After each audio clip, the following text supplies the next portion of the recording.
스위스 베른주에 위치한 작은 마을 인터라켄의 한가정집.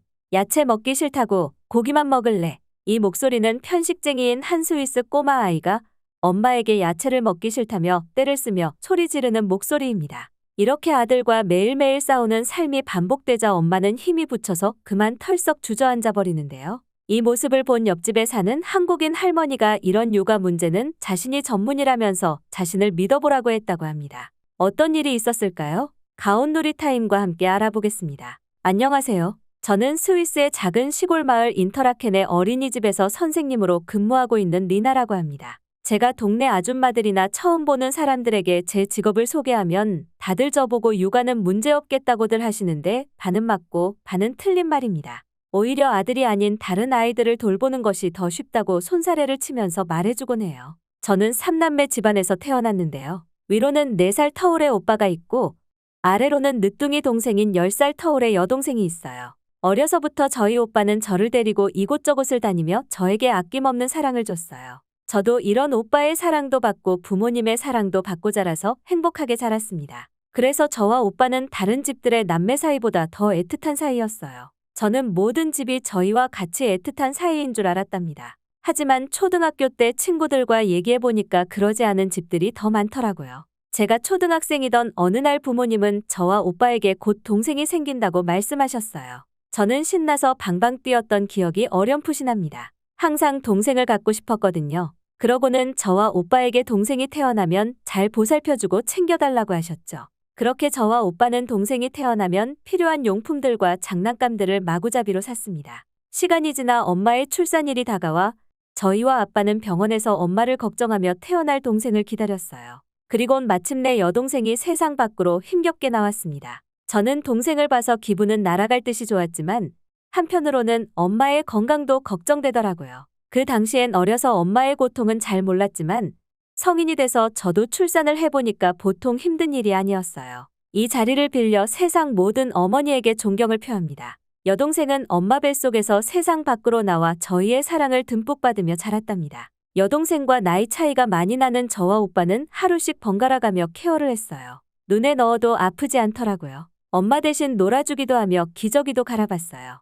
엄마가 바쁠 때는 어린이집도 대신 같이 갔답니다. 그 당시 어린이집 선생님도 저와 오빠가 매일같이 엄마를 대신해서 같이 오니까 대단하다고 칭찬해 주시더라고요. 그때부터였습니다. 제가 아이들을 유독 좋아하는 것 같더라고요. 그 이후로 저는 항상 학교에서 장래희망을 적을 일이 있을 때면 어린이집 선생님을 적었어요. 모든 아이들을 저희 여동생처럼 보살펴주겠다고 다짐했답니다. 여동생을 케어해보니까 별로 어렵지 않겠더라고요. 그렇게 단순하게 진로를 정했습니다. 어느 날 보니까 저희는 마을에서 제일 사이가 좋은 3남매로 소문이 나 있었습니다. 동네 할아버지와 할머니들이 저희를 보면 사랑도 많이 주시고 용돈도 주셨어요. 과자를 사 먹으라고요. 동네 사람들이라면 저희 3남매 집은 어디인지 다 알고 있었죠. 저는 여동생이 초등학교 고학년이 될 때까지 같이 등교를 했는데요. 엄마는 이런 저를 보고 딸 하나 잘 키웠네라며 뿌듯해하셨어요. 그러고는 육아는 혼자 하면 힘들지만 가족들 또는 마을 사람들과 함께하면 훨씬 쉽다고 말씀하셨죠.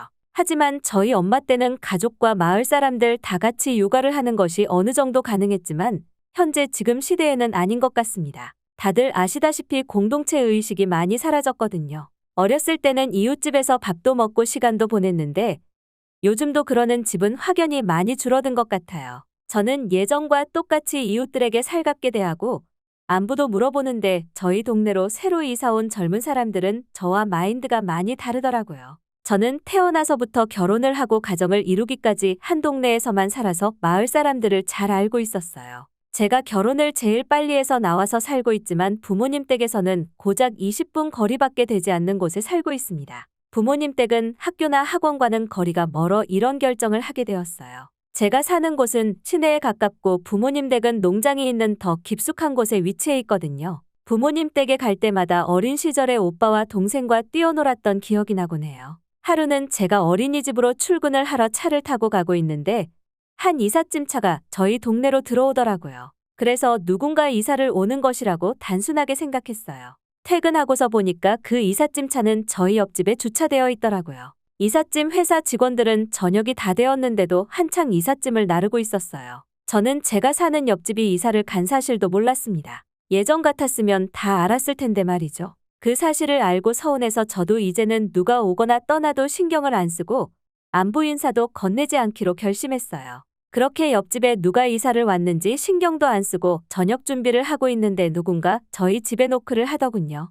다름 아닌 한동양인 노부부였어요. 그들의 영어 실력은 유창하더라고요. 그러고는 제가 무슨 일이냐고 물었습니다. 그 노부부는 무슨 일은 없고 자신들이 옆집에 새로 이사를 왔으니 친하게 지내자며 떡을 주더라고요. 저는 지금껏 동네에서 몇 번의 이사를 봐왔지만 이렇게 찾아와서 간식을 주며 인사를 받아본 적은 처음이었습니다. 그러면서 그 노부부는 잘 부탁한다고 말했어요. 저도 반가워서 잘 부탁드린다고 했죠. 저희는 시간이 지나 친구가 되었어요. 날이 따사로웠던 어느 하루는 그 노부부께서 저를 집으로 초대를 하더라고요. 저도 기분 좋게 집에서 다과를 준비해서 갔습니다. 이야기를 나눠보니까 그 노부부께서는 한국에서 영어 학원을 운영했다고 했어요. 그래서 영어 실력이 유창한 것이었습니다. 현재는 은퇴를 하고 남은 삶을 여유롭게 살고 싶어서 여기까지 오게 된 것이라고 말했어요. 스위스는 여러 가지 언어를 사용하고 있지만 영어만 할 수 있다면 살아가는데 큰 문제는 없는 나라예요. 그렇게 그들의 이야기를 들었습니다.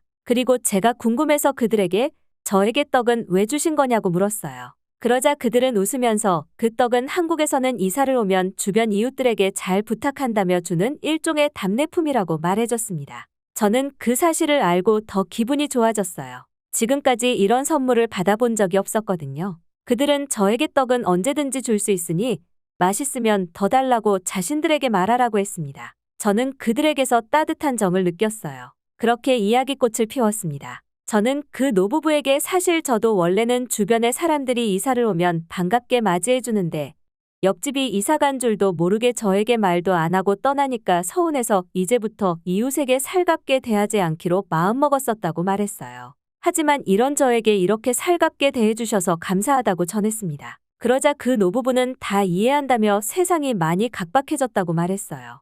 예전부터 따뜻한 정의 나라 한국도 요새는 마찬가지라고 하더군요. 그 할머니께서는 자신이 어렸을 때는 문도 다 열고 생활을 했고 부모님이 어디를 나가시면 옆집에서 맡아주는 것이 자연스러웠다고 하셨죠. 그리고 집 열쇠도 이웃집에게 맡기고 외출을 나간 적도 많다고도 들었어요. 이 열쇠 얘기는 믿기지 않더라고요. 스위스도 유럽에 있는 나라 중에서 치안이 꽤나 괜찮은 나라지만 다들 문단속은 철저히 하거든요. 제가 믿지 않는 표정을 짓자 할머니께서는 하나 더 말해주겠다고 하셨어요. 바로 한국의 시골에 대한 이야기였어요. 아직도 한국 시골에서는 집 근처 화분 밑이나 틈새 사이에 비상시 필요한 집 열쇠를 하나씩 숨겨놓는다고 해요. 저는 이 얘기를 듣고는 한국인들은 전부 다 착한 사람들밖에 없다고 생각했답니다. 스위스였으면 도둑이 들기 딱 좋을 것 같다고도 생각했습니다. 그리고 할머니께서는 열쇠를 옆집 이웃에게 맡기거나 아기들을 맡기는 것도 다 한국이 스위스와는 다르게 개인주의가 아니라 가능한 일이라고 하셨죠. 하지만 현재는 한국도 많이 각박해졌다고 해요. 그 한국인 할머니와 할아버지는 예전에 정이 넘쳤던 따뜻했던 사회를 그리워하고 계셨어요. 그러고는 저보고 종종 보자며 이야기를 마무리 지었습니다. 이야기를 끝마치고 집으로 오니 남편과 아들이 와 있더라고요. 저는 남편과 아들이 기다릴까봐 빠르게 저녁을 준비했어요. 그렇게 밥을 다 차리고 아들과 남편에게 나와서 밥을 먹으라고 했죠. 남편은 밥을 맛있게 먹는데 아들은 깨작깨작 먹고 있더라고요. 그래서 답답해서 아들 보고 밥을 다 먹어야 키가 무럭무럭 자라서 훌륭한 사람이 된다고 말해줬어요. 아들은 듣는 둥 마는 둥 자신이 먹고 싶은 것만 먹더라고요. 당연히 편식을 하면 성장기에 도움이 안 된다는 것은 제가 어린이집 선생님이라서 누구보다 더 잘 알고 있죠. 그걸 알면서도 아들이 편식하는 것을 지켜볼 수밖에 없더라고요. 어린이집에서는 아이들 보고 편식하지 말고 꼭꼭 씹어서 다 먹으라고 하는데 오히려 아들 보고는 이런 말을 많이 못하겠어요. 저는 고등학교 선생님을 하고 있는 친구에게 어떤 한 이야기를 들었는데요. 교육자의 집안에서는 오히려 자식들이 더 엇나간다는 얘기를요. 저는 그때 친구가 말해준 얘기가 떠오르더라고요. 저는 방법을 한동안 못 찾았어요. 그래서 아들이 좋아하는 음식만 해줬죠. 그렇게 시간이 지나 아들은 좋아하는 음식이 식탁에 없으면 밥을 먹지 않는 지경까지 이르렀어요. 아들은 운동도 안 하고 맨날 먹고 싶은 것만 먹어서 날이 갈수록 살이 뒤룩뒤룩 찌고 있었어요. 저와 남편은 편식은 어떻게 못하더라도 건강을 위해서 뚱뚱해지게 내버려 두지는 말자고 다짐했습니다. 그렇게 남편은 아들을 데리고 시내에 있는 클라이밍 학원을 갔어요. 남편이 클라이밍을 좋아해서 아빠와 함께 운동을 하면 아들이 흥미를 가질 수 있겠다고 생각했죠. 하지만 아들은 몸이 너무 커져서 암벽을 오르지도 못하더라고요. 클라이밍은 하나씩 올라가면서 흥미를 얻는 건데 하나도 못 오르니까 자연스럽게 아들은 흥미를 잃었어요. 그렇게 집으로 다시 왔습니다. 아들이 편식하고 몸에 안 좋은 것만 먹어서 살이 찌니까 제가 다 슬프더라고요. 저는 특단의 조치를 취해야 할 것 같다고 생각했어요. 그것은 바로 제가 아들의 러닝메이트가 되는 것이었어요. 아침마다 공복에 달리기와 줄넘기를 같이 하자고 했죠. 아들은 하기 싫은 눈치였지만 이런 엄마가 부탁하니 싫은 척하며 나오긴 나왔어요. 하지만 아들을 너무 곱게 키운 것인가라고 생각이 들 정도로 줄넘기 하나를 제대로 못하더라고요. 저는 아들과 저희 집 마당에서 줄넘기를 하고 있었는데 옆집에 한국인 할머니가 나와서 지켜보고 있더라고요. 그 할머니는 저희 아들을 보고는 혀를 끌끌 찼어요. 그러고는 저에게 와 아들이 편식을 하지 않냐고 묻더군요.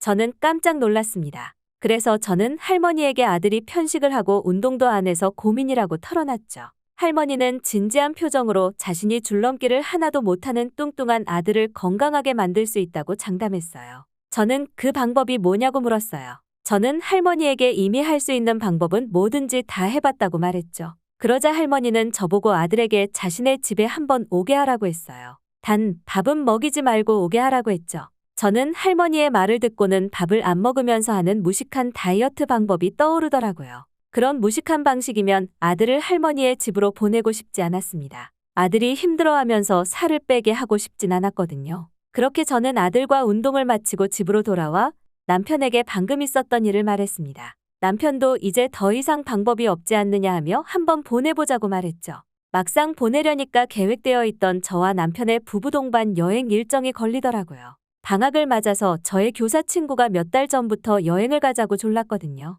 저와 남편이 여행을 갈 때는 부모님 댁에 아들을 맡기고 가려고 계획했죠. 그래서 할머니에게 이런 여행 일정이 있어서 여행이 끝나고 할머니 집에 아들을 한번 보내겠다고 말했습니다. 그러자 저보고 상관없다며 아들은 우리가 봐줄 수 있다고 했어요. 저는 당황스러웠지만 아들이 부모님 댁에서 지내면 살이 더 찔 것 같아서 얼떨결에 알겠다고 했어요. 아들에게 이 사실을 말하니까 화를 내더라고요. 너무하다면서요. 하지만 저와 남편은 마지막 방법이라 생각하고 단호하게 말했어요. 그러자 아들도 수긍하는 분위기였죠. 그렇게 여행 당일이 되어 옆집 할머니에게 아들을 잘 부탁한다고 말하고 저희는 떠났습니다. 여행을 하면서도 아들과 하루에 한 번씩은 꼭 통화를 했죠. 제 생각과는 다르게 아들의 목소리는 한껏 밝았어요. 최근 몇 달간 들었던 아들의 목소리 중에서 가장 밝았던 것 같아요. 저는 무슨 기분 좋은 일이 있냐고 물었습니다. 그러자 아들은 이 할머니 집에 온 날부터 입맛에 생기가 돌기 시작했다고 하더라고요. 좋은 쪽으로요.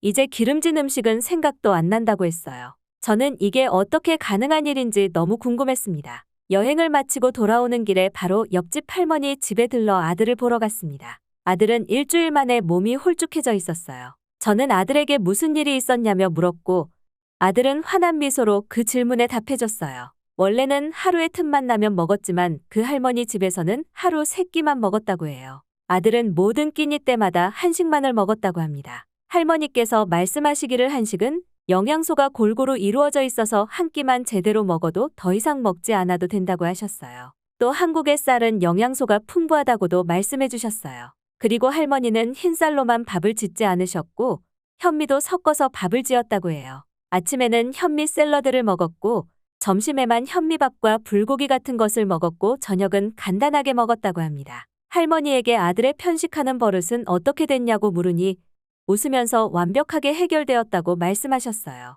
간식은 주지 않고 오히려 아들 보고 그나마 먹고 싶은 색깔의 야채들을 고르라고 했다고 해요. 그러고는 그 야채들을 믹서기로 갈고 꿀도 넣어서 맛있는 야채 주스를 만들어줬다고 해요. 이렇게 싫어하는 야채들과 자연스럽게 친해지게끔 만들었다고 합니다. 그러니까 자연스럽게 밥상에 야채가 있어도 하나씩 집어먹었다고 해요. 할머니께서는 이 방식은 한국에서 자신의 아들, 딸에게 했던 방식이라고 설명해줬어요. 저는 이런 방식으로 건강해진 아들이 너무나 보기 좋았습니다. 아들도 만족하더라고요. 아들은 앞으로도 이런 생활을 유지해서 살을 더 빼서 멋진 남자가 되겠다고 다짐했어요. 저도 아들을 돕기 위해 할머니에게 한식 몇 가지와 현미밥을 짓는 법을 배워왔습니다. 그래서 요새는 집에서 한국 음식 냄새만 나고 있어요. 감사합니다, 할머니.